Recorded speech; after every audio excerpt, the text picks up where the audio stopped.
One, two, four. Ardio Radio, Hey, hey, hey. plaisir et addiction.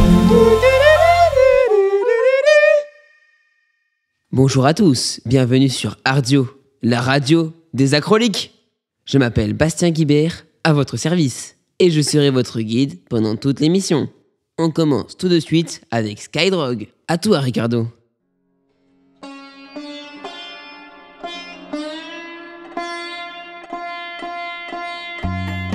Bonjour, vous êtes bien avec Ricardo sur Skydrog, l'émission qui te laisse jamais à sec.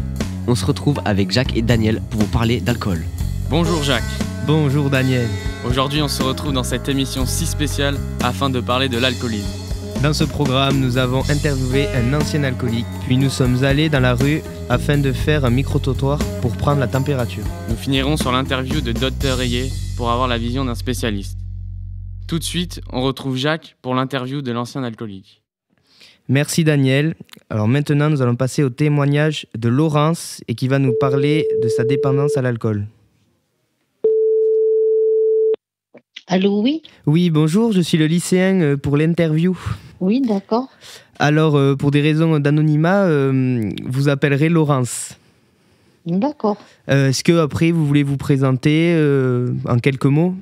J'ai 64 ans. Voilà, j'ai 2 chats qui m'occupent bien.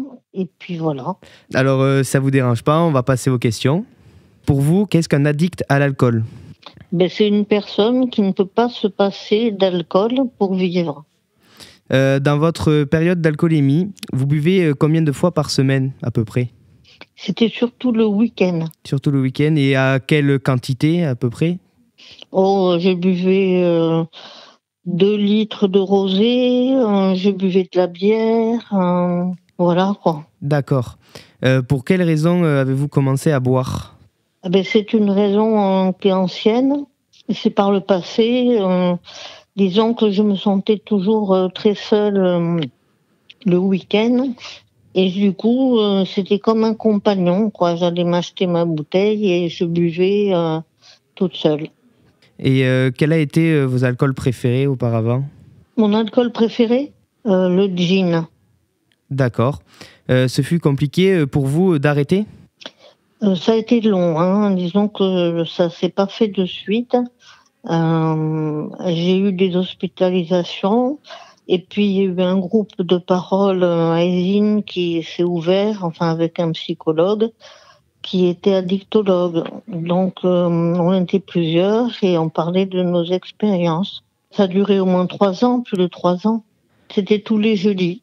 Et du coup, maintenant, vous avez arrêté totalement? Oui, complètement. Ça va faire en gros 4 ans que je n'ai pas revu. Vous vous sentez mieux maintenant ou avant?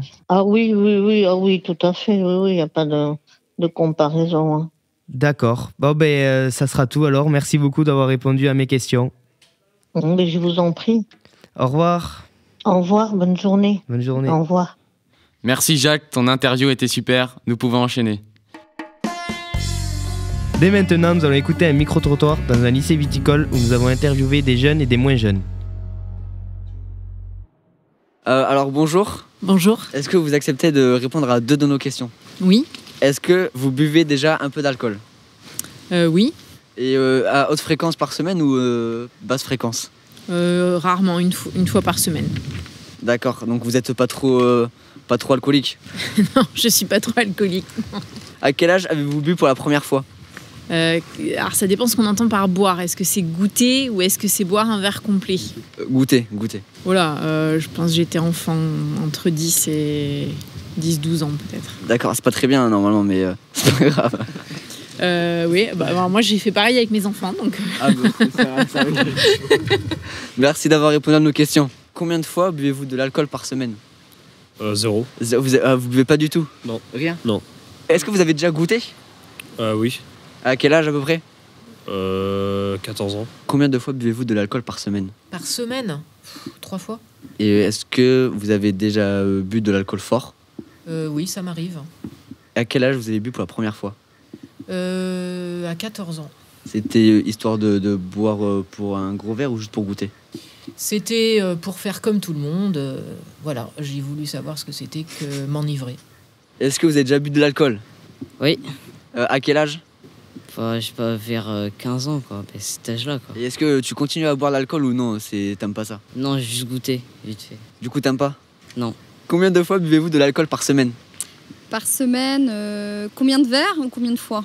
Combien de verres? 3 verres par semaine. D'accord. Et à quel âge avez-vous bu pour la première fois? 15 ans. C'était un petit verre ou un gros verre? Un gros verre. Bonjour, acceptez-vous de répondre à 2 de nos questions? Oui, bien sûr, je peux faire ça pour vous. Alors, combien de fois buvez-vous de l'alcool par semaine? À peu près 7, mais pas tous les jours. À quel âge vous avez bu pour la première fois? Alors ça, c'est une anecdote assez cocasse quand même. Pour mon baptême, j'étais petit. On m'a baptisé à l'eau de vie. Et j'ai fini le bénitier en fait. Alors, combien de fois buvez-vous de l'alcool par semaine? Tous les soirs, un verre de vin rouge. À quel âge vous avez bu pour la première fois? Certainement comme tous les ados, 14 ans, 15 ans. C'était boire un petit verre ou c'était histoire de fêter? Un petit verre. D'accord, merci à vous. Merci. Pour l'honnêteté. Merci Ricardo pour cette interview. D'après Santé publique, 23,6% des personnes de 18 à 75 ans dépasseraient les repères de consommation. De plus, les Français de plus de 15 ans consommeraient 11,7 litres par an, ce qui les classe à la 16e position dans le monde. On va passer sur l'interview de Daniel avec notre spécialiste travaillant au CEID. Bonjour à tous. Donc aujourd'hui, nous allons interviewer le docteur Brigitte Rayet qui travaille au CEID, Centre d'études et d'information sur la drogue. C'est une structure répartie dans toute la France et notamment en Gironde, comme par exemple à Libourne, à Bordeaux, à Andernos, à Périgueux ou à Bergerac. Allô, docteur Rayet? Allô? Tout d'abord, pouvez-vous vous présenter et expliquer aux éditeurs votre rôle dans la structure? Alors, moi, je suis médecin généraliste addictologue depuis 20 ans au CEID, qui est une association qui regroupe plusieurs structures d'addictologie dans la région. Voilà, donc je suis médecin addictologue et je suis aussi directrice d'une structure de réduction des risques. Et pouvez-vous me donner une définition de l'alcoolisme? Alors d'abord, on parle pas trop d'alcoolisme parce que c'est un peu péjoratif de parler d'alcoolisme. On parle plutôt d'addiction à l'alcool. D'accord, et qu'est-ce que c'est du coup l'addiction à l'alcool pour vous? Alors l'addiction à l'alcool, c'est quelqu'un qui va avoir un problème avec sa relation au produit alcool. Et quelles sont les raisons qui peuvent pousser une personne à devenir alcoolique selon vous? Alors il faut faire très attention quand vous parlez de ne pas dire alcoolique parce que du coup vous allez stigmatiser les personnes qui ont un problème avec l'alcool, donc elles vont éviter de vous en parler. D'accord, du coup il faudrait employer quel terme plutôt? Bon, soit d'addiction à l'alcool, soit un problème avec l'alcool. Donc ça, c'est quelque chose de très important. D'accord. Alors, qu'est-ce qui va faire que quelqu'un a un problème avec l'alcool? Alors, l'alcool, c'est un peu comme l'ensemble des addictions. Hein. Ça va être... c'est une rencontre entre un produit. Alors, le produit alcool est très répandu, en particulier dans la culture française, hein, et c'est même un produit valorisé. Donc il y a le produit, il y a le contexte sociétal qui fait que déjà ce produit est valorisé, mais il y a aussi un contexte sociétal qui fait que les gens peuvent être stressés, on demande toujours plus de performance, qui peut du coup, ça peut être compliqué pour les gens de gérer ça, donc ils peuvent se retourner vers une consommation de produits. Alors la spécificité de l'alcool, mais comme beaucoup de produits stupéfiants, c'est que ça va modifier la psychologie de la personne quand elle en consomme. Par exemple, l'alcool, ça va désinhiber les personnes, ça va leur permettre, certaines personnes qui vont être très timides, d'être moins timides, de pouvoir rentrer en relation avec les autres. Voilà. Et ce qui peut aussi entraîner des troubles liés à l'usage d'alcool, ça va être la personne elle-même parce que elle a des problèmes, que ce soit des problèmes familiaux, des problèmes au travail, des problèmes, je sais pas moi, des problèmes à s'insérer dans la société, ou quelqu'un qui est à la rue. Pour supporter ces problèmes, des fois, la solution que les gens vont trouver, ça va être la consommation d'alcool, parce que quand ils consomment, ils oublient ces problèmes. Alors, effectivement, les substances qui vont entraîner une addiction, c'est important. Elles entraînent aussi un plaisir. C'est pour ça que les gens la consomment. S'il n'y avait pas cette notion de plaisir, effectivement, en principe, les gens, quand ça leur fait pas plaisir, ils consomment pas. Donc, ça, c'est des substances qui agissent sur les circuits du plaisir au niveau cérébral. Très bien. Bon, merci Voilà. de nous avoir accordé du temps pour cette interview. Au revoir. Merci, au revoir. On remercie le docteur Rillet.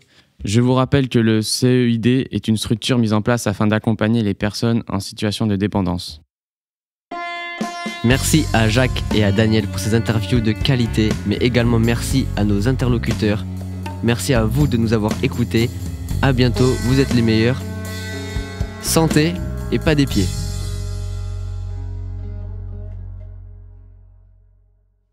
Santé Ricardo et tout de suite le Flash Info.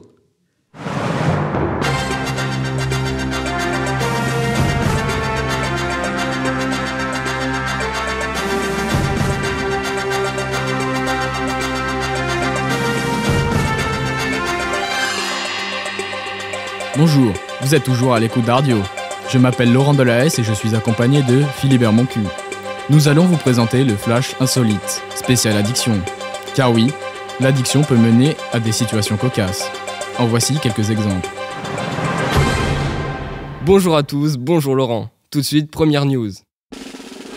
Course-poursuite. Ivre et sous stupéfiant, il tente de semer la gendarmerie sur sa trottinette. Les forces de l'ordre n'ont pas mis longtemps à l'intercepter. Affaire étrangère, en Russie. En état d'ivresse, il est arrêté pour avoir volé un char. Il essayait de voler du vin dans un supermarché.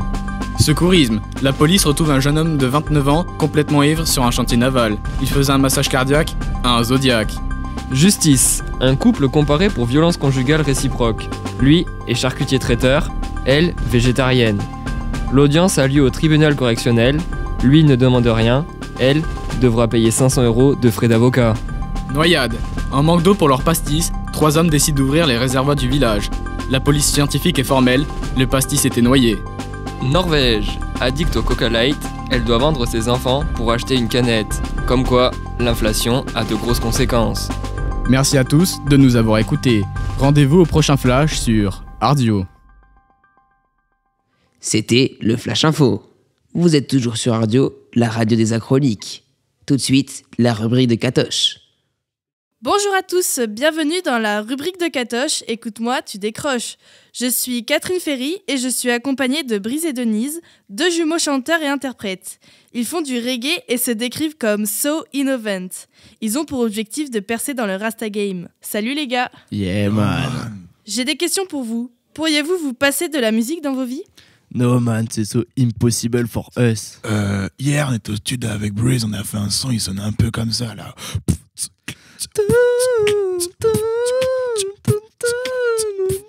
Merci pour cet extrait de votre nouveau single qu'on écoutera suite à cette chronique. Question suivante. Qui est votre artiste préféré ? Sans problème, c'est Bob, man. Jamais on lui arrivera à la cheville, c'est le Christ cosmique même. C'est Bob, man. Bob Marley. Cause every day we live Bob, man. Le Rasta Christ pour toujours. D'accord. Comme vous avez pu le remarquer, nos invités ont une pathologie nommée la musicolémie. Brigitte Marcon, notre invitée addictologue, va donc nous en parler. Bonjour Brigitte. Bonjour Catherine. Bonjour à tous. Effectivement, comme vous pouvez le constater, nos chers invités sont musicoliques. Ils ne peuvent plus vivre sans musique. Savez-vous que plus de 90% des jeunes de 14 ans font du beatbox en cours ? Nous avons reçu le témoignage d'une professeure de maths.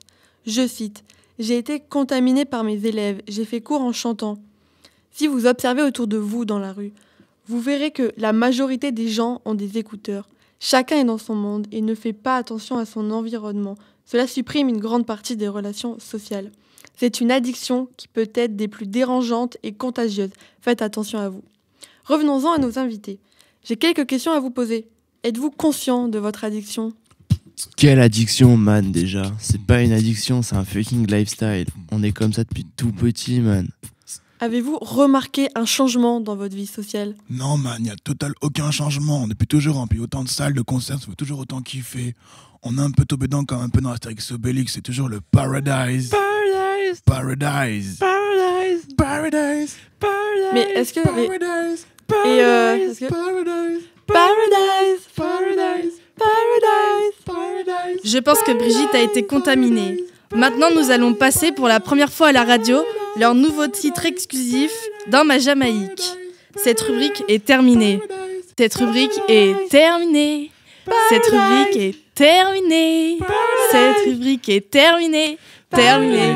Terminée. Cette rubrique est terminée. Terminée. Terminée. Terminée. Terminée.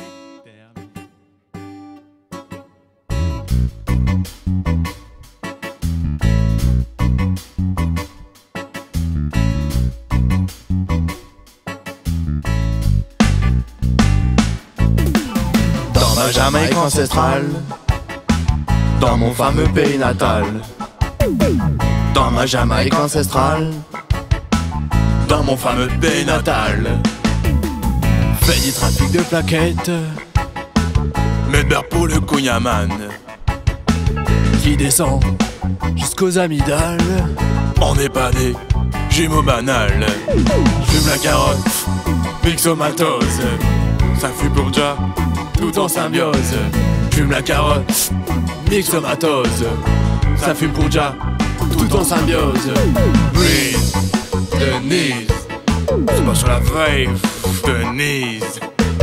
Breeze, Denise, tu casses ma vibe, j'te breeze. Carotte qui vient de Babylone, un sol riche en potassium. Prends le tapis pour aller dans l'espace, serre un spliff dans Space Jam.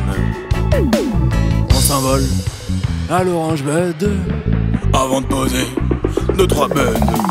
J'fume la carotte, myxomatose, ça fait pour déjà tout en symbiose. J'fume la carotte, myxomatose, ça fait pour déjà tout en symbiose.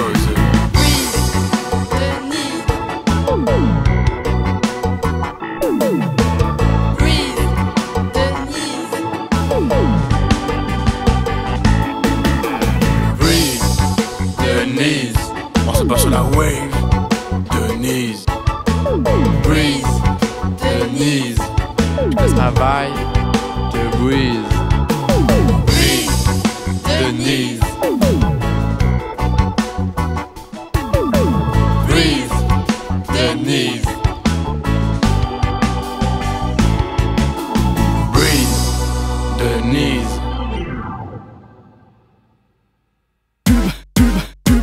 C'est les pubs d'Ardio. Les pubs d'Ardio. C'est les pubs d'Ardio. Les pubs d'Ardio.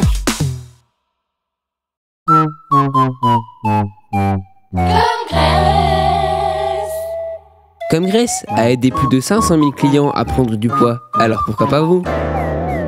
Testez le premier mois gratuitement avec 10 kilos de plus garantis. Si vous n'atteignez pas ce poids, vous ne serez pas remboursé. Vous n'avez rien à gagner, à part du poids. Rendez-vous sur comgraisse.gras. Comme Grace, souriez et votre ventre vous sourira.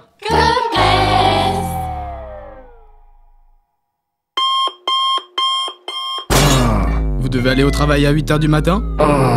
Mais les réveils sont durs ? Optez pour le Doliprane. Agit localement sur les sillons interfessiers comme une vitamine. Quand vous avez la tête dans le cul, prenez du Doliprane. Doliprane, c'est l'ami de l'anus. Putain, ma team, j'arrive plus à dormir en ce moment. Moi, c'est pareil. Hein. Mais les gars, j'ai la solution. Mollo Rigolo, l'alcool pour faire dodo. 69% d'alcool de pur plaisir. Ça pique, ça brûle, ça dort. 3 € seulement maintenant en magasin. Et ça marche bien.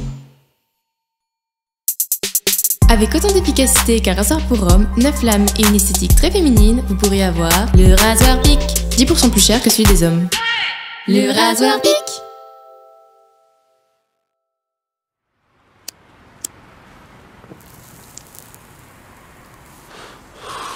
Hey! Hey, tu fumes encore la clope? Oui, je vois que tu es passé à Vapote. Oui, le goût est bien meilleur. Tu as quel goût? Cerise haricot. Quand Cérix vapote, c'est éclate entre potes. À consommer matin, midi et soir après chaque repas. Ça fait pas de mal. Quand Cérix vapote. Nous sommes les parieurs. Nous avons la même passion, manger. Nous ingurgitons des plats toujours plus gros. Comme une famille, nos concurrents, on les mange. Comme une équipe, on fout droit les burgers. On anticipe. On grossit. On mange, on boit. Et ce qu'on aime, c'est la graille. C'est ça le pari. Parions Port. Téléchargez l'application parionport.cash. Ardio Radio, plaisir et addiction.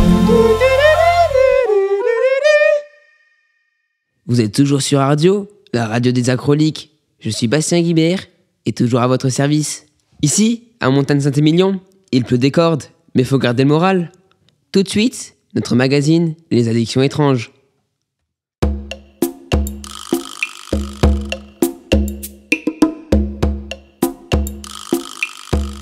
Addiction étrange.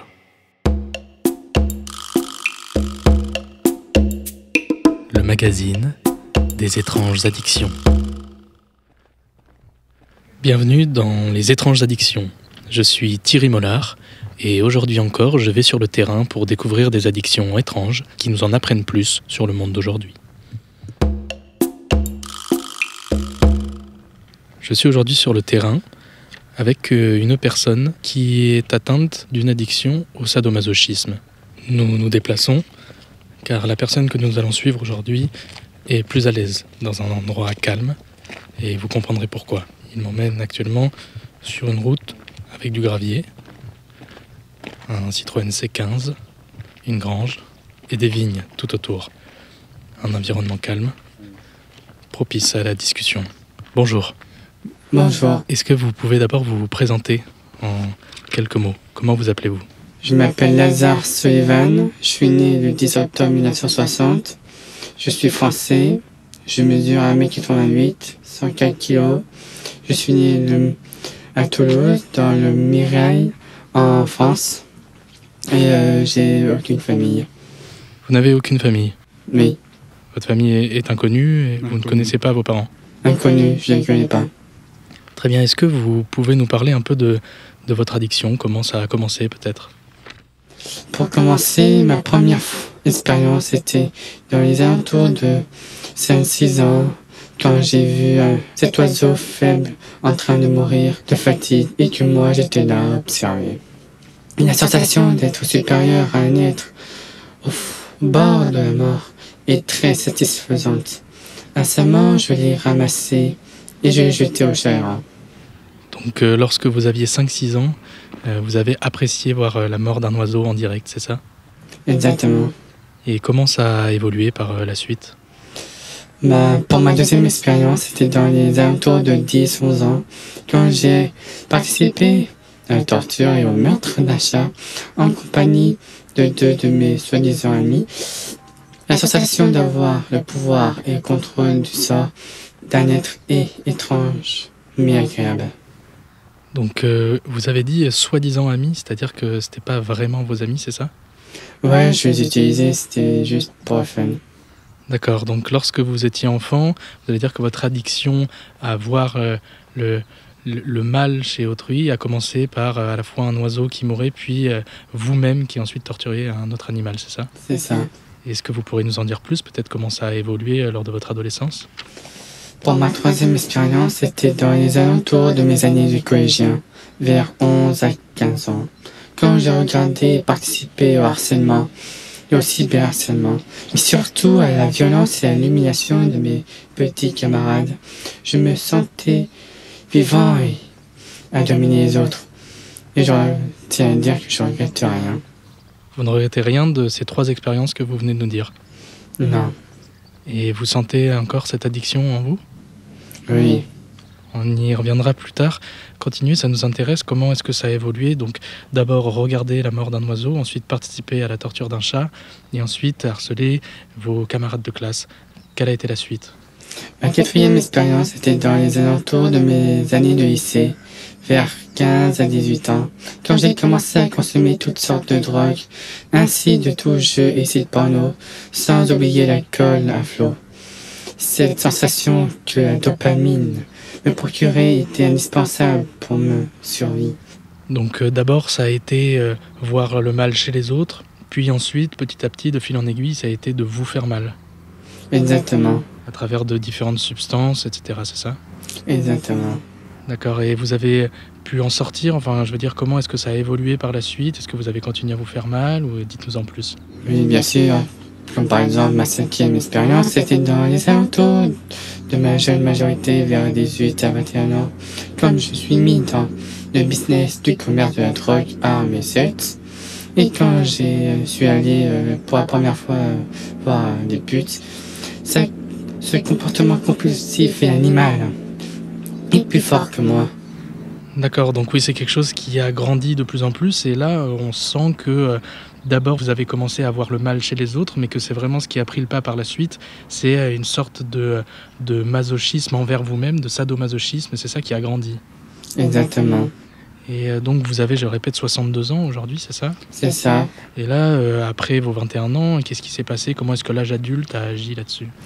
Ça a continué. Comme par exemple, ma 6e expérience, c'était dans les alentours de 25 ans, quand je me suis mis intéressé au meurtre, à l'assassinat, au kidnapping, à la torture et à la calomnie de plusieurs grandes figures du monde.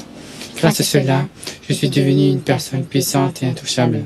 D'accord, donc vous vous êtes fait mal et ensuite vous avez fait mal à d'autres personnes, c'est ça? Vous dites à la calomnie des grandes figures de ce monde. C'est quoi les grandes figures de ce monde? Oh, ça peut être du président aux personnes connues. D'accord, donc vous avez traîné dans des affaires comme ça. Est-ce que c'était des crimes organisés ou est-ce que c'était de votre propre chef et que vous étiez tout seul? Les deux, plus ou moins, quand j'avais envie. Je travaillais aussi avec d'autres gens qui voulaient éliminer ces personnes. Comme vos soi-disant amis de votre 2e expérience, c'est ça? Oui, comme des soi-disant amis. D'accord, et vous parliez tout à l'heure de dopamine, c'est-à-dire que tout ça vous procure un vrai plaisir, n'est-ce pas? Oui, c'est plus fort que moi. J'aime ce côté animal que j'ai et que je suis en train de découvrir de fur et à mesure. D'accord, et dites-nous-en encore plus, comment est-ce que ça a encore évolué? Est-ce que d'abord, j'aimerais vous demander, est-ce que vous aviez un sentiment de manque lorsque ça n'arrivait pas? Oui, j'ai un sentiment de manque. On est un peu triste et c'est ennuyeux de voir les gens bien. D'accord, vous avez un ennui de voir du bien-être chez les gens, c'est ça? Oui. Et vous aimez voir la souffrance chez les autres? Oui. Et chez vous également? Bien sûr. Pour bien se rendre compte de comment cette addiction a grandi en vous, qu'on le répète, d'abord voir la souffrance chez les autres, ensuite chez vous-même, puis la pratiquer sur les autres, puis encore sur vous-même, puis prendre le contrôle des autres, c'est ça? C'est ça. Et pouvez-vous nous dire un peu plus sur la suite de votre vie? Si j'ai bien compris, on est aux alentours de vos 30 ans, c'est ça? C'est ça, les alentours de mes 30 ans. Quand j'ai mis l'esclavagisme dans ma propriété privée et quand j'ai adhéré au cannibalisme et au satanisme et que j'ai commencé à pratiquer le viol, la pédophilie et que j'ai aussi la corruption, tout passait ainsi, sans oublier mes activités de ma jeune majorité jusqu'à mes 30 ans. Et ensuite, qu'est-ce qui s'est passé? On en a parlé en off tout à l'heure, vous m'avez dit que vous aviez été interné, c'est ça? Exactement, à 40 ans, je me fais arrêter et incarcéré dans l'hôpital psychiatrique de Cadillac, en Gironde. Ça s'appelait l'unité des malades difficiles, qui accueille tous les fous dangereux qu'on ne veut plus garder dans ce monde. Il a fallu quand même environ toutes les forces spéciales pour m'arrêter, et j'en suis fier. Et aujourd'hui? Aujourd'hui, c'est 62 ans, à la fin de ma carrière, maintenant à la retraite. À moins que... D'accord, et J'ai une petite question. On sent que cette addiction n'est pas totalement passée, peut-être. Est-ce que ces 22 ans d'internement ont été positifs ? Ça m'a ralenti, tout simplement. Est-ce que vous avez rencontré des gens, peut-être comme vous, pour partager cette addiction ? Je vois pas trop qui serait pire que moi dans mon domaine. Merci beaucoup. C'était Les Étranges Addictions. Nous étions aujourd'hui avec Sullivan, c'est ça ? Lazare Sullivan. Lazare Sullivan, 62 ans, interné à Cadillac pour une addiction étrange, celle du sadomasochisme. Petite question encore pour vous, pour finir. Qu'est-ce que vous diriez à des jeunes qui ressentiraient la même chose que vous ? De se laisser faire, de pas essayer de combattre et de découvrir. Un beau message de découverte. Merci beaucoup Lazare Sullivan. Et on se retrouve la semaine prochaine pour une nouvelle addiction étrange dans Les Étranges Addictions.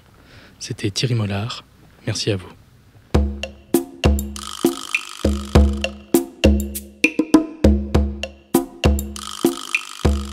Addiction étrange.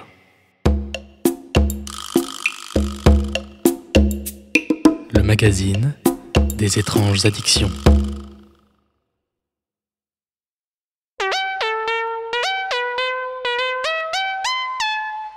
Eh bien le bonjour les amis, vous êtes bien sur Ardio dans l'émission Gros Plan en déséquilibre, l'émission qui vous pète le bide. Aujourd'hui je suis accompagné par deux chefs non étoilés du fin fond des Landes. Ils sont bien élevés, bien musclés, bien nourris, le chef Echtebèze et le chef Cognac. Et comme toujours mon acolyte, le sniper Laurent Bafouille.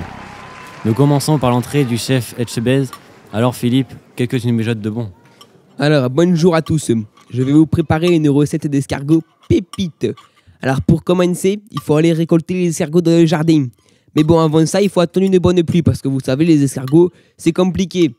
Alors une fois que ça s'est calmé, vous retournez toutes les plaques d'égout et vous en récoltez un maximum. Une centaine, c'est pas trop mal. Les plus gros, bien sûr. Une fois que c'est fait, pour chaque escargot, vous les faites frire dans une casserole d'huile avec une bonne dose de sel. Surtout, ne négligez rien. Faites cuire le tout une demi-heure dans du beurre parce que c'est important. Tout est bon pour faire des bonnes réserves pour l'hiver. Mais chef, c'est pas bon pour un bon équilibre ça. Pas du tout, vous vous trompez. J'ai augmenté les doses au fur et à mesure pour avoir un joli bidon. Et oui mon gros porc, vous avez pas tort. Et merci Philippe pour ta recette. Maintenant, place au plat de résistance présenté par le chef Cognac. Allez Cyril, fais péter la recette. Salut les amis, je vais vous présenter ma recette de pâtes pour les gros porcs. Un plat pour ceux qui ont une bonne bidoche, comme celle du chef Echtebèze. Ah, excusez-moi. Pour cela, il vous faut des pâtes Panzanouille, Eco-Graisse. Ce sont de nouvelles pâtes bien grasses que vous pouvez trouver chez Leclerc. Sortez-moi une marmite de 50 litres contenant de l'eau. Ajoutez les Panzanouilles et attendez la cuisson. Dès vos pâtes prêtes, ajoutez une bonne plaquette de beurre bien grasse pour faire la bonne réserve. Avec un demi-litre d'huile et une poignée de sel et de sucre. Enfin, rajoutez un œuf frais. Je suis sûr que cet œuf est tellement frais qu'il a été pondu demain. Et cerise sur le gâteau, ajoutez 2 bonnes poignées de fromage de raclette. Et n'oubliez surtout pas le ketchup. Mettez-en bien la dose, ça ne fera pas de mal. Et merci Cyril. Maintenant, une nouvelle intervention de Echtebèze pour le dessert. Allez, vas-y Philippe, pète-nous le bide. Alors, pour le dessert, je vais vous préparer une spécialité de la région. La tourtière des Landes. Alors, pourquoi cette recette ? Vous vous demandez bien ? Eh bien, c'est très simple, elle est très grasse, sucrée. Alors, pour 6 personnes, mais bon, j'ai trouvé qu'elle était un peu légère, alors je veux dire 4 personnes. Un bon kilo de pommes. N'hésitez pas, si vous voulez augmenter un petit peu, allez-y. 500 g de beurre. 800 g de sucre. Une vingtaine de feuilles de pâte filio triangulaires. 1 litre d'armagnac. Alors faites attention parce que moi ça m'est arrivé de me faire cramer, alors c'est dommage hein. Et 4 sachets de sucre vanillé. Après vous faites mélanger tout ça et faites cuire 25 minutes, c'est parfait. Avec tout ça, un bon blanc sucré pour accompagner. Et voilà, ce sera tout pour la recette du jour. Et merci les chefs, et maintenant, place au jeu.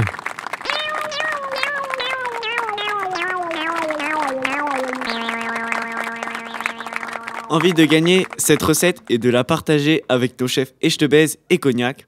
Pour y participer, répondez à la question suivante.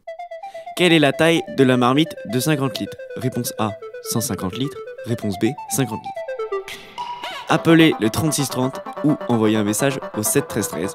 Votre appel sera facturé 90 € sans possibilité de remboursement. Et merci au chef Echtebèze et au chef Cognac. Et comme on dit... Rentrez bien, rentrez plein, on vous attend au rond-point. Et merci de nous avoir écoutés sur Ardio, sur Gros Plan Déséquilibre. Bye bye. Au revoir.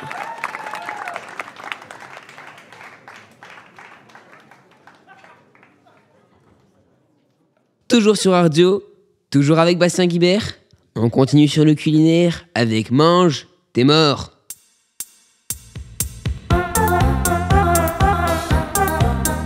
Bonjour à tous, bienvenue dans l'émission Mange, t'es mort. Je m'appelle Amandine et je serai accompagnée de Stéphane. Bonjour à tous. Ainsi que de nos deux journalistes, Louis et Marianne. Bien bonjour. Notre thématique étant la malbouffe et l'addiction, nous avons décidé de faire un micro-trottoir dans le but de connaître la vie des gens. Le problème étant que l'addiction à la malbouffe est de plus en plus répandue, mais reste toujours aussi néfaste pour la santé. Elle entraîne 339 000 cas de type 2 de diabète et 10 millions de décès dans le monde dus aux problèmes cardiaques. Comme dit précédemment, nous commencerons par faire un micro-trottoir, puis 2 interviews de professionnels qui sauront nous parler de ce sujet. Commençons de suite par le micro-trottoir fait par notre journaliste Marianne. Bonjour, alors, selon vous, qu'est-ce que la malbouffe? Tout ce qui est gras, pas nécessaire pour le corps. Du sucre. Et est-ce que vous pensez que vous êtes addict à la malbouffe? J'aime bien ça, mais je suis pas addict, ça va. Pour vous, qu'est-ce qu'une addiction? C'est quand tu peux pas te séparer de quelque chose. C'est maladif. Selon vous, qu'est-ce que la malbouffe? C'est des produits qu'on mange qui sont trop forts en calories. Voilà, et qu'on en mange trop souvent aussi. Et est-ce que vous pensez que vous êtes addict à la malbouffe? Peut-être pas addict à la malbouffe parce que bon, forcément ça coûte un peu cher, mais franchement j'aime bien un petit McDo de temps en temps quoi. Selon vous, qu'est-ce que la malbouffe? La malbouffe, c'est des produits ultra transformés qui sont nocifs pour la santé. Est-ce que vous pensez que vous êtes addict à la malbouffe? Je pense que j'en mange trop régulièrement, mais que je pourrais m'en passer sans problème. Pour vous, qu'est-ce qu'une addiction? Alors pour moi, une addiction, c'est de la chimie quoi. Mais juste pour dormir. Hein. Alors je prends du Xanax, je prends tout un tas de choses comme ça et c'est impeccable quoi. Voilà, c'est un peu mon addiction, donc j'ai un peu de mal à dire il faudrait que je m'arrête, mais c'est mon plaisir quoi. Hein, madame, il faut avoir des plaisirs de temps en temps. Hein. Selon vous, qu'est-ce que la malbouffe? Alors on passe du coq à l'âne là. Hein. Alors la malbouffe, c'est l'Amérique, mais dans toute sa splendeur quoi. C'est à la fois ça donne envie, quoi. Et à la fois, y a tout qui, dans notre monde, nous dit « rejette ça », quoi. Est-ce que vous pensez que vous êtes addict à la malbouffe? C'est une question qui va dans mon intime. Je vous avoue que quand il y a ces frites qui sont là, j'ai du mal à résister. Je l'avoue, j'avoue. Alors, pour vous, qu'est-ce qu'une addiction? Une addiction, c'est quand on ne peut pas s'empêcher de consommer le produit en question et qu'on le fait sans pouvoir s'arrêter. Qu'est-ce que la malbouffe? Mais la malbouffe, ça va être la bouffe industrielle avec beaucoup de sucre, de gras, d'additifs, des choses qu'on ne mettrait pas nous-mêmes dans un plat qu'on ferait maison. Et est-ce que vous pensez que vous êtes addict à ces produits-là? Non. Pour vous, qu'est-ce qu'une addiction? Une addiction, c'est la relation à quelque chose ou à quelqu'un dont on ne peut plus se passer. Selon vous, qu'est-ce que la malbouffe? La malbouffe, c'est une nourriture qui satisfait sur le moment et qui en fait déglingue la santé, mais qui aussi, en termes de production, est une catastrophe au niveau environnemental. Et est-ce que vous pensez que vous êtes addict à cette nourriture dans le quotidien? Alors, j'ai eu la chance d'être élevée par des parents qui faisaient un potager, une maman qui cuisine très bien. Donc, moi, je n'ai jamais connu le Nutella, ni les sodas, ni toutes ces choses-là dans mon enfance. Donc, du coup, je n'ai pas ces habitudes-là. Mais parfois, la malbouffe a le bon goût de la transgression, pour moi. Voilà. Donc, je m'autorise ça de temps en temps. Selon vous, qu'est-ce que la malbouffe? La malbouffe, c'est manger non équilibré. Plutôt sucré, plutôt trop salé, trop gras, trop on va dire de cochonneries, dans l'excès. Et selon vous, est-ce que vous êtes addict à la malbouffe ? Oui, je suis addict aux bonbons Haribo. Et particulièrement aux fraises Tagada. Pour vous, qu'est-ce qu'une addiction ? Une addiction alimentaire ? Oui. C'est avoir envie alimentaire ou en général ? En général, c'est avoir envie de quelque chose et pas pouvoir s'en passer. Surtout, ne pas pouvoir s'en passer. Merci beaucoup Marianne pour ce micro-trottoir. Pour un meilleur approfondissement des informations, nous avons questionné Madame Derico, qui est l'infirmière du lycée viticole de Montagne. Elle répondra à nos questions sur cette thématique. À vous, Louis et Stéphane. Bien, on se retrouve aujourd'hui sur ce plateau avec mon acolyte préféré. Comment vas-tu, Stéphane ? Très bien, merci. Et toi ? Ben, ça va, nous sommes en forme et aujourd'hui, nous sommes avec Madame Derico, infirmière du lycée Montagne. Eh bien, je suis heureuse de vous retrouver ce matin pour animer ce sujet qui est un sujet très important. Qui est le sujet de la malbouffe. Passons tout de suite donc à la première question qui est: pouvez-vous nous parler des problèmes médicaux liés à la malbouffe ? Alors, il y en a beaucoup, des maladies qui sont liées à la malbouffe. Sont des maladies qui vont s'installer dans le temps. Donc, on parle souvent des maladies cardiovasculaires. Vous en avez, je pense, entendu tous parler. Alors, ça regroupe plusieurs maladies, les pathologies cardiovasculaires. On a, par exemple, tout ce qui est lié au cœur, avec les risques d'infarctus du myocarde. On a aussi les accidents vasculaires cérébraux. Et on peut avoir aussi des problèmes d'artérite, c'est-à-dire les artères qui se bouchent. Alors ça, la liste n'est pas complète, mais on a ce type de pathologie fréquente qui s'installe dans le temps et qui se développe aux alentours de 40-50 ans. Voilà. Donc merci beaucoup, c'était une réponse bien complète. Alors c'est pas tout à fait complet parce qu'il y a d'autres pathologies, mais on cite essentiellement celle-ci. D'autres pathologies, par exemple, ça va être le diabète, les diabètes de type 1 ou de type 2 qu'on voit s'installer précocement chez les jeunes adultes et qui sont essentiellement liés à des habitudes de consommation alimentaire de type malbouffe. Donc très bien, vous êtes revenu sur le sujet de la malbouffe et donc là on va continuer sur la seconde question qui est est-ce que la malbouffe peut devenir une addiction, donc une addiction de tous les jours ou un rituel ? Alors bien sûr, la malbouffe, on va considérer que c'est un trouble du comportement alimentaire, puisqu'on va être dans l'usage d'aliments, dans le mauvais usage de l'aliment, sur donc des habitudes d'alimentation qui vont avoir beaucoup de dérives dans le temps, c'est-à-dire un usage de l'alimentation qui sera mauvais, qui s'installera de façon très insidieuse. Et ça s'explique par aussi tout un phénomène de société qui nous amène à avoir ces comportements de malbouffe sans forcément qu'on en prenne conscience. C'est par exemple tout ce qui est lié aux contraintes du travail. Aujourd'hui, on voit se développer dans les entreprises des habitudes de travail du style consommation des repas du déjeuner au bureau.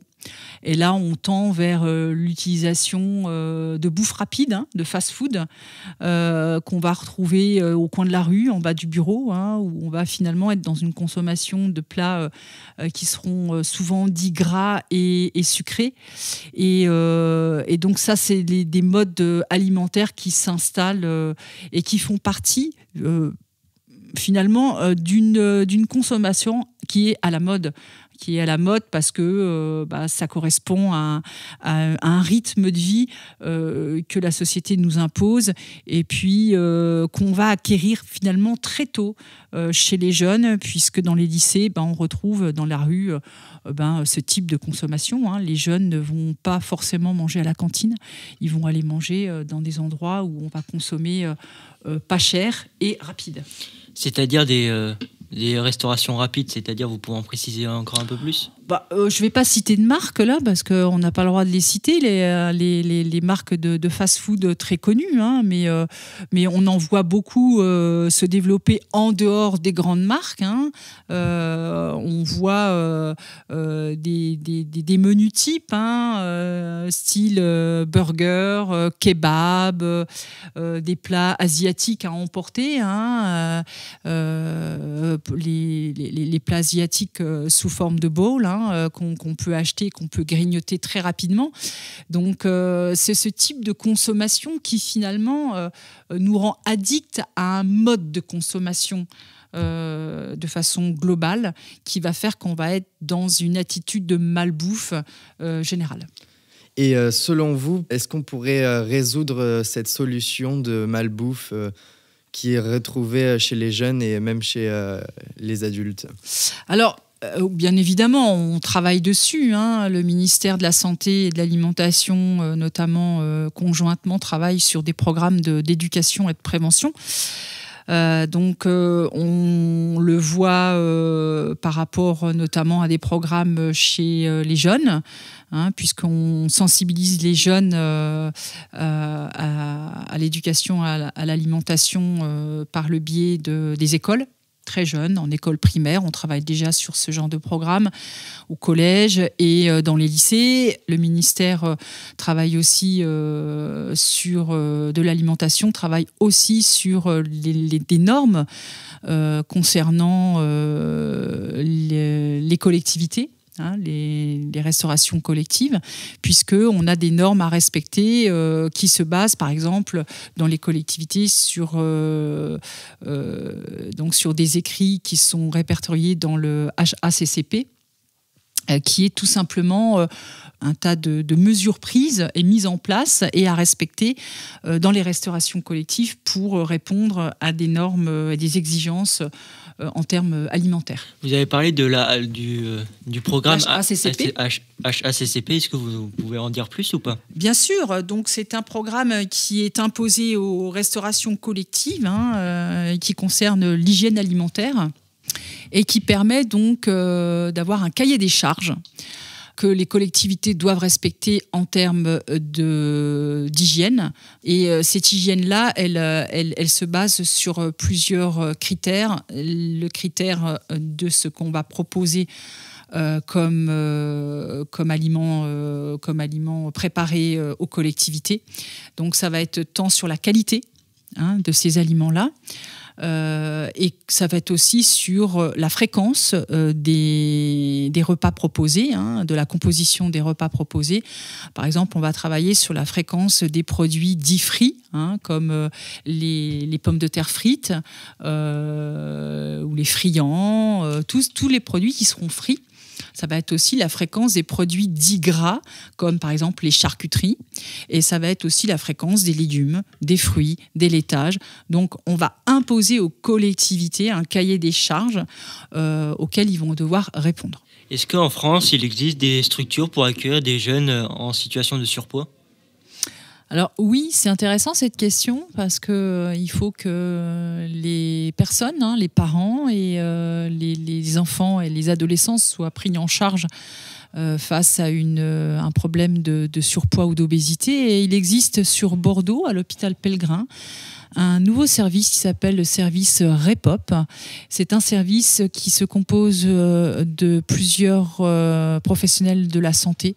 Donc on retrouve médecins, nutritionnistes, diététiciens, kinés, éducateurs sportifs, infirmiers, psychologues, et qui prennent en charge donc les enfants et les adolescents en situation de surcharge et d'obésité.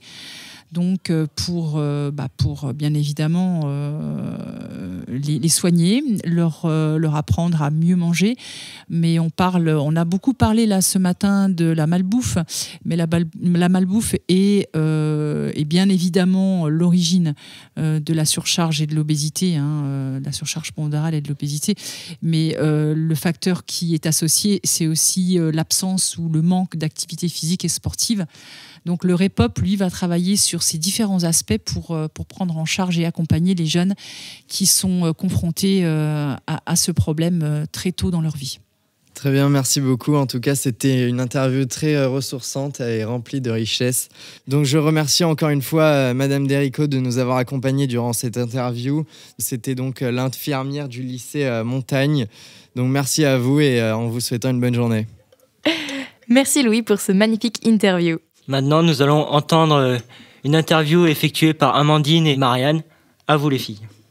Bonjour à tous. Donc, nous avons contacté Zachary pour qu'il puisse nous en dire un peu plus sur sa profession.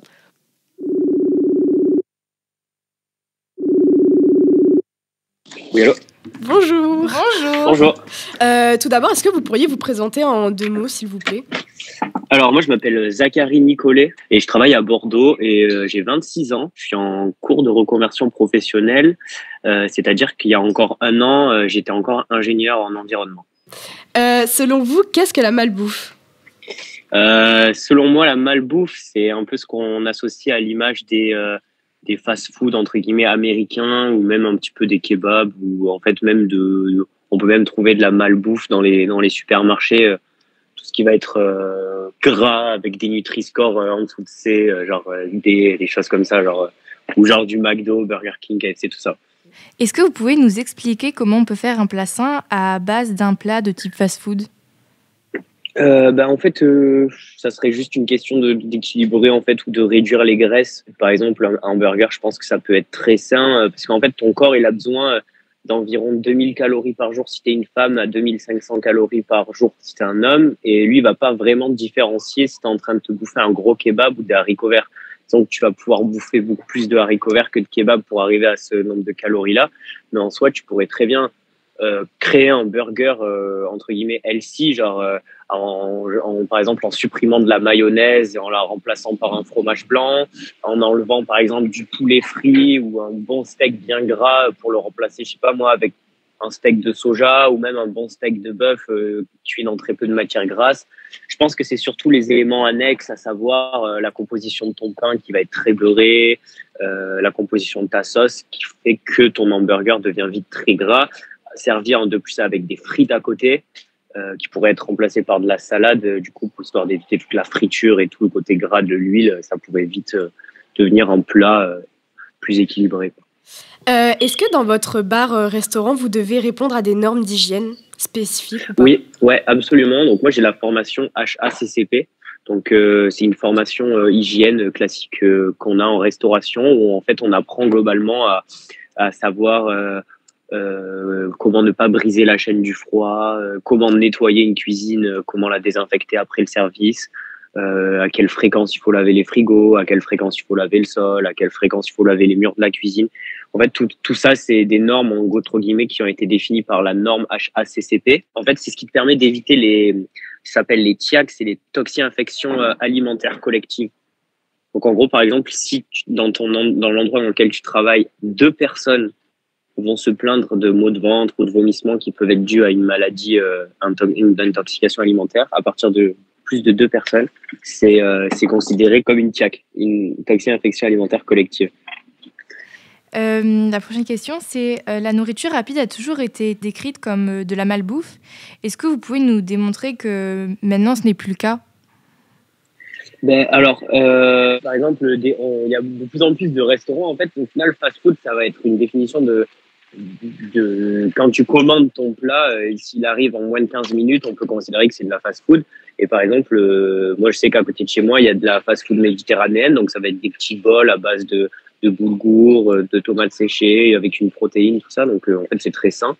Et par exemple, aussi, on voit beaucoup de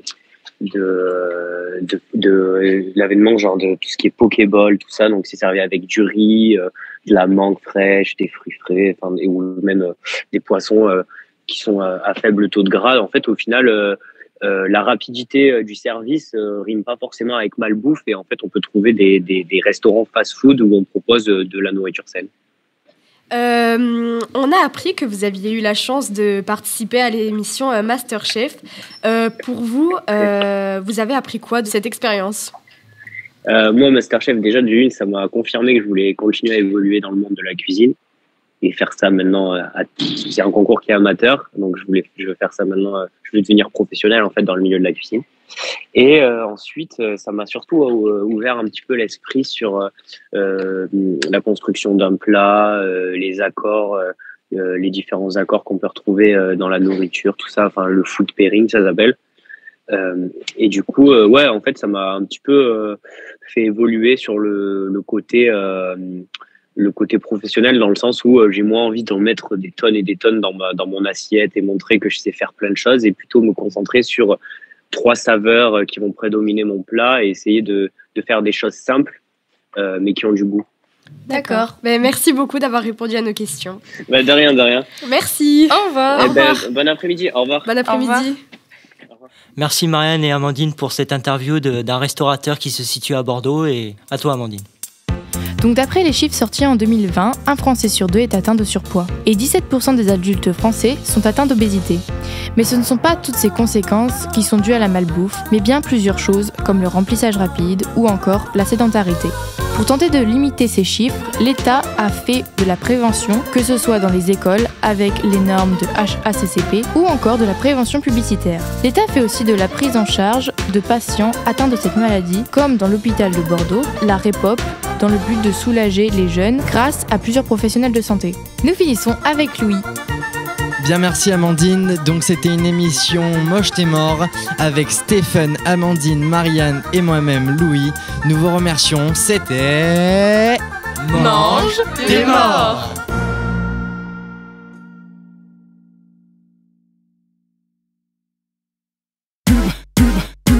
C'est les pubs d'Ardio. Les pubs d'Ardio. C'est les pubs d'Ardio. Les pubs d'Ardio. Bonjour Jean. Salut mon Pierrot. Ça va aujourd'hui? Eh ben ça va très bien, j'ai reçu ma paye tout à l'heure, j'allais faire un petit tour sur Amazon Prix. Ah c'est cool ça, mais t'as acheté l'abonnement? Eh ben oui, et après tout, il ne coûte que 9,99. Amazon Prix, l'arnaque à petit prix. Connard, c'était 90,90 €. Qu'est-ce que je t'avais dit? Amazon Prix, l'arnaque à grand prix.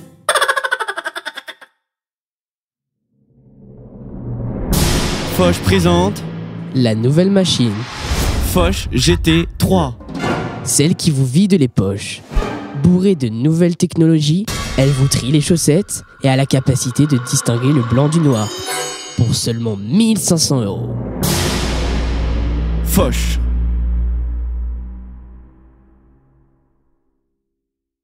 IMP. Vous cherchez à vous venger et vous voulez pas vous faire chier. Infâme, meurtrier, professionnel. IMP. Par grenade ou dans l'acide, on dira que c'est un suicide. Infâme, meurtrier, professionnel. IMP. IMP. On fait un job d'enfer. Faites confiance aux experts. IMP. Adieu les problèmes conjugaux. Gardez les couteaux en cadeau. Appelez les infâmes meurtriers professionnels. IMP.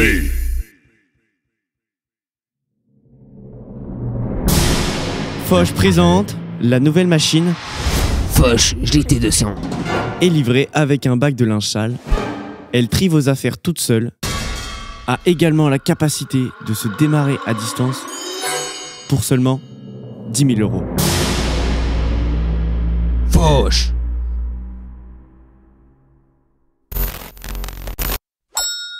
Attention, ceci est un message du ministère de l'économie et de la santé. Nous sommes avec le docteur Bédo, psychiatre et addictologue. Il va répondre à nos questions au sujet du cannabis. Fumer un joint, est-ce que c'est bien? Oui, bien sûr. Tout d'abord, la fumée n'est pas du tout toxique. Elle permet la décompression du système nerveux. Un coup de stress, pas de problème. Un petit joint et vous repartirez de plus belle. Et il n'y a pas de goudron, pas de liaison respiratoire, moins de monoxyde de carbone que dans l'air. Nous remercions le docteur Bédo pour ces informations. Nous vous rappelons que vous pouvez le consulter dans l'hôpital psychiatrique de Libre-Montagne, du lundi au vendredi. Merci. C'était un message du ministère de l'économie et de la santé. Foch présente la nouvelle machine Foch GT 3000. Le Graal est transportable partout, même en camping. De quoi ravir toute la famille et pour seulement 50 000 €. Eh oui, seulement 50 000 €. Vache. Allons, Gatouille, pose ça s'il te plaît. L'herbe à chat n'est pas bonne pour ta santé. Ah, The Bee, tu me laisses consommer ou sinon je ferai mes coussinets sur toi. Prends ça comme un avertissement. Votre chat devient violent? Il vous manque de respect? Ne cherchez pas plus loin. Il est tout simplement addict à l'herbe à chat. Ce fléau touche près de 51% de nos chats. Oui, Cat. Gardez le pouvoir. La taille de votre sexe ne plaît pas à votre copine? Utilisez Chibrax 2000. C'est un petit cachet tout mignon qui vous fait déployer le monstre. Attention, un cachet correspond à 1 cm, à consommer sans modération. Merci de lire les conditions d'utilisation.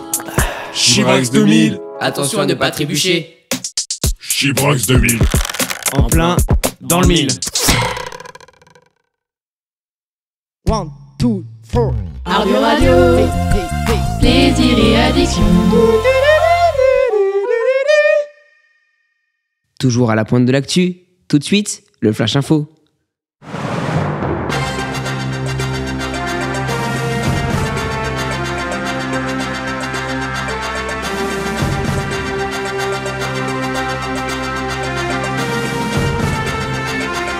Nous revoilà une nouvelle fois sur Ardio, avec le Flash Info. Je suis Laurent de la S et toujours accompagné de Philibert Moncu. Rebonjour Laurent, rebonjour à tous. Tout de suite, première news. Religion. Un homme d'église, toxicomane, se paye sa drogue et ses piercings avec l'argent de la quête. Il n'ira pas au paradis. États-Unis, santé. Dépendant au gâteau, il est retrouvé tremblant après sa vasectomie. Il demande une perfusion d'Oreo. À la surprise générale, ça fonctionne. Santé. Dans le Colorado, une femme a une alimentation particulière. En effet, elle mange des briques. Les Portugais sont en sueur. Angleterre, accro à l'essence, un Anglais de 45 ans est interpellé en train de boire à la pompe. Connu des services de police, il avait pour habitude d'accompagner son addiction par une petite danse, ce qui terrorisait les clients. Irlande, une mère de famille boit 28 canettes de Red Bull par jour, soit 7 litres, soit 650 € par mois. Le 12 août dernier, la jeune femme a perdu la vue. Brésil, addict aux enterrements, il a assisté à toutes les funérailles de son village depuis 20 ans. Il appelle l'hôpital tous les matins. L'hôpital porte plainte contre lui. Depuis, il a déménagé en quête d'un nouvel hôpital. C'était le dernier Flash Info de la journée. On se retrouve bientôt pour de nouvelles infos sur Ardio. Merci à tous de nous avoir écoutés. Ardio, la radio des acroliques, c'est bientôt fini. Tout de suite, notre grand jeu enregistré en live et en public. La faune en folie!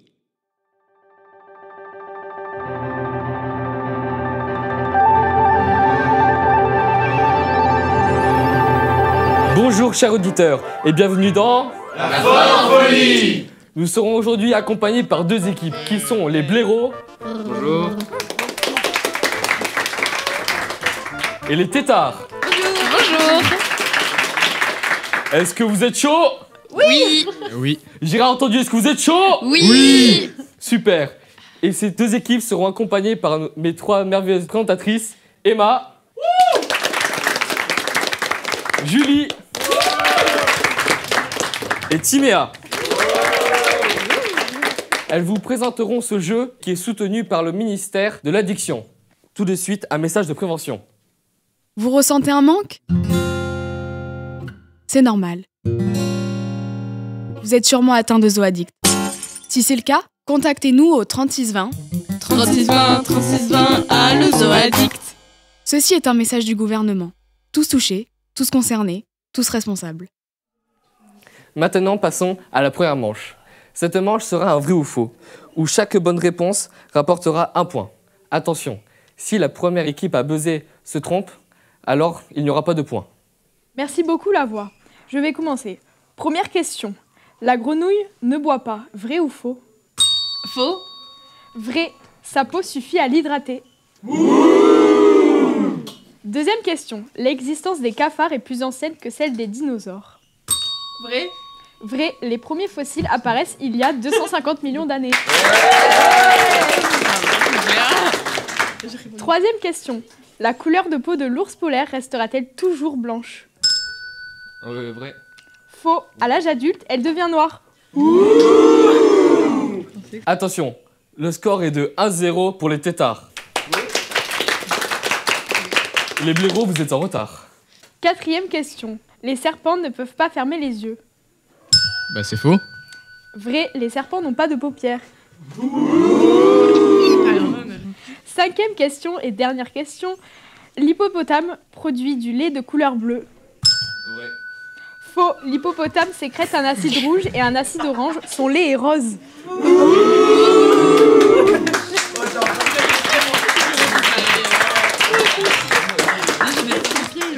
Félicitations aux têtards qui désormais mènent ce jeu de 1-0. Mais toutefois, les blaireaux peuvent encore se rattraper car il reste encore 2 manches.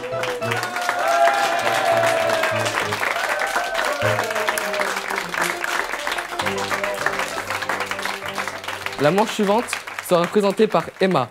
Attention, cette manche rapporte 2 points par bonne réponse. Toutefois, si la première équipe à buzzer répond faux, alors la main sera donnée à l'équipe adverse. Et si jamais l'équipe adverse répond toujours faux, aucun point ne sera attribué. Emma, c'est à toi. Merci beaucoup, la voix. Est-ce que les 2 équipes sont prêtes pour le QCM? Oui. Oui. On va commencer tout de suite avec la première question. Quel est l'animal le plus meurtrier du monde? Réponse A, le moustique. Réponse B, le rhinocéros. Ou réponse C, le lion.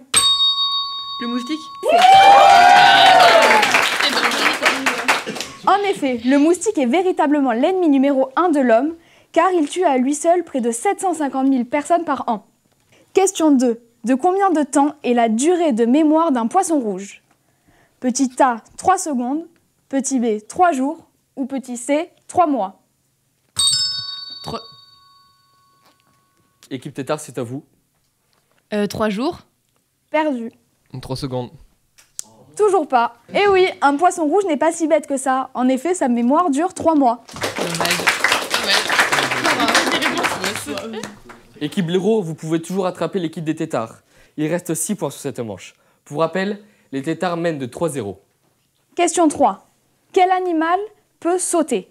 La tortue, l'hippopotame ou la girafe? C'est la girafe. La girafe peut dépasser les 50 km/h, franchir une hauteur d'1,80 m et même nager.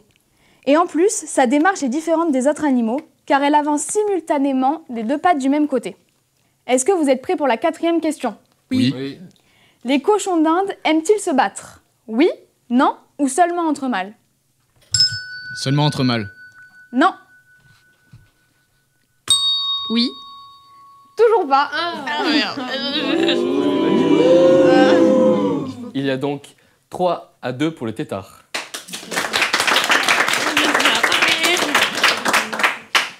On va partir sur la dernière question. Quel animal possède 4 genoux? L'éléphant, la girafe ou l'hippopotame?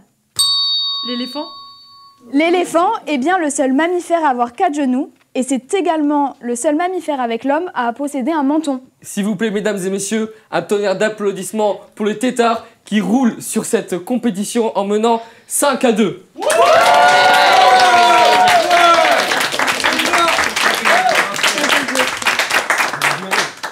Et maintenant, voici la dernière manche. Cette dernière manche est un blind test. Chaque bonne réponse ne compte pas 1 point, non pas 2 points, mais bien 3 points. Lors de chaque écoute, si les 2 équipes n'arrivent pas à deviner quel est le son de l'animal, une deuxième écoute et un indice vous sera donné. À vous, Timia. Merci, la voix. Commençons tout de suite par le premier son.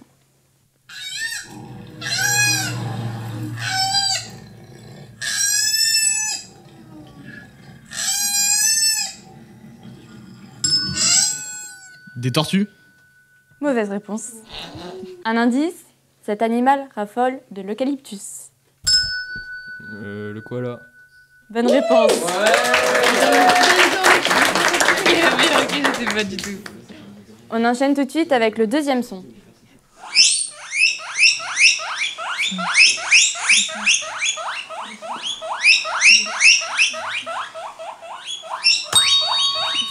Le singe? Mauvaise réponse. Un indice, il couine. L'otarie. Mauvaise réponse, c'était le cochon d'Inde. Bon, alors hein. Aucun point n'est accordé aux deux équipes. Toutefois, les scores sont de 5 à 5. Il ne reste plus que 15 points. Donc, ceci est déterminant.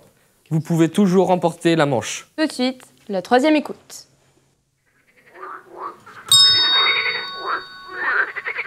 Des grenouilles. Bonne réponse. J'ai dit des crapauds, alors, ouais. Nous enchaînons avec le quatrième bruit. À vous de jouer. Des vaches. Mauvaise réponse.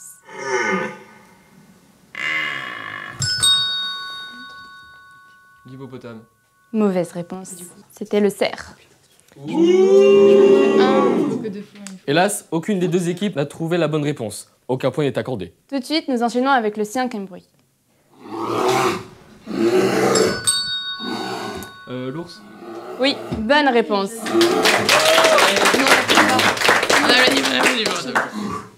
Et voici tout de suite le sixième cri.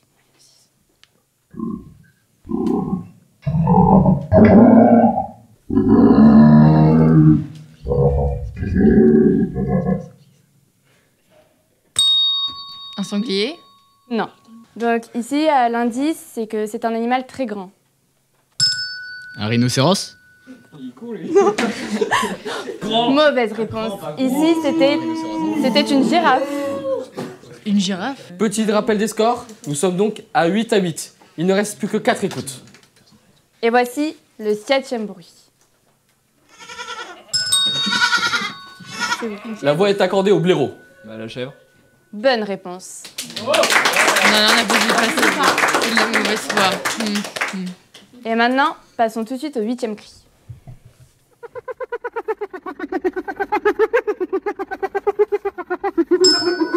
Une hyène? Oui, bonne réponse.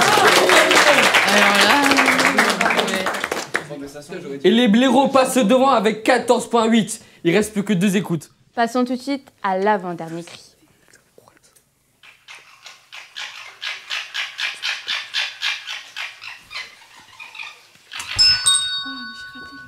Toucan. Non, perdu. Ici, l'animal est roux. Un pandarou. Non, perdu. C'était un renard. Attention mesdames et messieurs, il y a donc 14 à 8 pour les blaireaux. Mais vu que je suis clément envers les têtards, j'ai décidé que cette manche se jouerait sur 10 points. Les têtards peuvent toujours gagner ce jeu. Passons tout de suite au dernier cri. Le lion. Perdu. Cet animal est vert avec une grande gueule. Crocodile. Bien joué.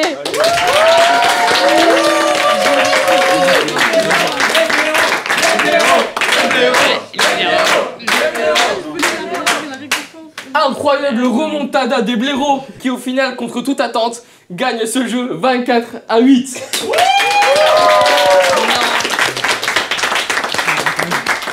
C'est un braquage. Félicitations à vous. Ah ben merci. Merci beaucoup. Et maintenant, bravo à l'équipe en face surtout. Merci. Quel incroyable fair play. Et maintenant, vu que vous êtes les grands gagnants de ce jeu, nous allons vous annoncer l'incroyable, que dis-je, le merveilleux cadeau que la production vous a concocté. Attention, Kobe, un jeune de 6 ans, fête son anniversaire ce jeudi en 8. Alors vous allez avoir le privilège d'animer cette fête en costume déguisé d'animaux.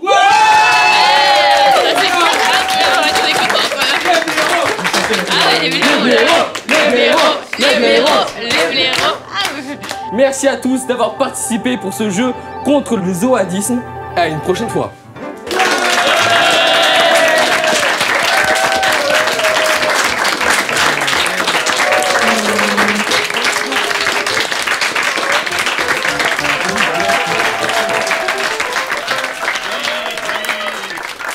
On est extrêmement déçus parce qu'il y a des moments, on avait la réponse, on a sonné, mais le problème c'est que à quelques millièmes de seconde près, notre cloche a sonné après les garçons, donc on n'a pas pu répondre alors qu'on avait la réponse. Mais on ne nous a pas donné la parole. Eh bien, je suis contente de ne pas avoir gagné parce que la récompense n'est pas très... On n'est pas déçus. C'est ça. On est des bonnes perdantes. Voilà.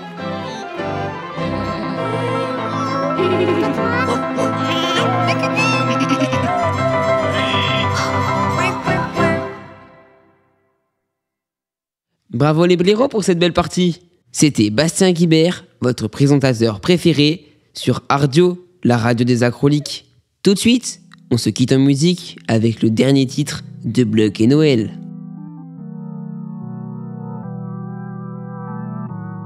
Avec Stéphane Noël, on est là, Louis Bluck, Terminal Stav.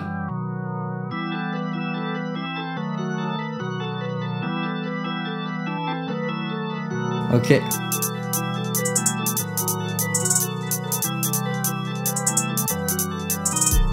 Je suis en direction du studio. Ils m'ont demandé d'enregistrer un son pour Ardio. Ils ont commencé à me parler de leur chroniqueur. Mais bon, moi j'ai compris chroniqueur. Et ouais, la vie est dure. Les gars, vous auriez l'heure? Et Stéphane, t'as pas l'heure? Ouais, t'inquiète. Deal avec le bloc. Je mine en bas des blocs, ça bug et ça buzz. Ça boile du bain quand je lève la main. Ah, c'est dur. Ça crise et ça frise quand j'arrive dans la brise du matin pour finir le morceau des 2 maths. Ça s'écoute et ça se campe en devient roi du monde et c'est devenu banal. Ok, je te la mets anal. Il est pas trop tard, on peut se boire un petit Ricard. On n'a qu'à demander l'avis du petit Grégoire. Et ouais, la vie est dure. Elle est quoi? Elle est dure. Et ouais, la vie est dure. Elle est quoi? Elle est dure. Mais bon, elle est belle. Et ouais, la vie est dure. Elle est quoi? Elle est dure. Et ouais, la vie est dure. Elle est quoi? Elle est dure. Et ouais, la vie est dure. Elle est quoi? Elle est dure. Et ouais, la vie est dure. Elle est quoi? Elle est dure. Elle est quoi? Elle est dure. Elle est dure. Et ouais, la vie est dure. Elle est quoi? Elle est dure. Mais bon, elle est belle.